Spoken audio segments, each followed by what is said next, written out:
CM Jagan పై దాడి వెనుక చంద్రబాబు కుట్రే ఉందని అన్నారు మంత్రి అంబటి రాంబాబు. అధికారం రాదని తెలుసుకునే ఇలాంటి హింసను చంద్రబాబు ప్రోత్సహిస్తున్నారని విమర్శించారు.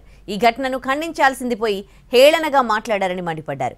దీనికి ఆయన తగిన మూల్యం చెల్లించుకుంటారని అన్నారు అంబటి. కొంతకాలంగా నారా చంద్రబాబు నాయుడు గారు విపరీతమైన వ్యాఖ్యలు చేస్తున్నాడు, రెచ్చగొట్టేటటువంటి కార్యక్రమాలు చేస్తున్నాడు. ఇక మేము గెలిచేటటువంటి పరిస్థితి లేదు అనేటువంటి నిర్ణయానికి వచ్చిన తర్వాత సహజంగా చంద్రబాబు నాయుడు గారి మనస్తత్వం మనందరికీ తెలుసు. అధికారం రాదు అంటే హింసను ప్రోత్సహించడం తప్ప రెండో మార్గం నుంచి వెళ్ళడు ఆయన.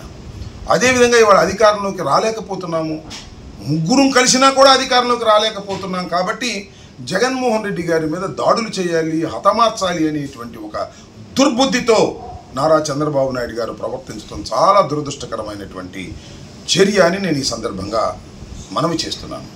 దాని మీద జరిగిన వెంటనే అందరూ ఖండించాలి. ఎవరైనా ప్రజాస్వామ్యవాదులు, ఇప్పుడు తెలుగుదేశం కావచ్చు, జనసేన కావచ్చు, ఇలాంటి దాడుల్ని ఖండించవలసిన అవసరం ఉంటుంది. అలా కాకుండా హేళన చేసేటటువంటి మార్గాలు, ఏదో కోడికత్తి డ్రామాలు అనేటువంటి మాటలు ఇవాళ చాలా పెద్ద పెద్దోళ్ళు మాట్లాడుతూ ఉన్నారు తెలుగుదేశం పార్టీలో.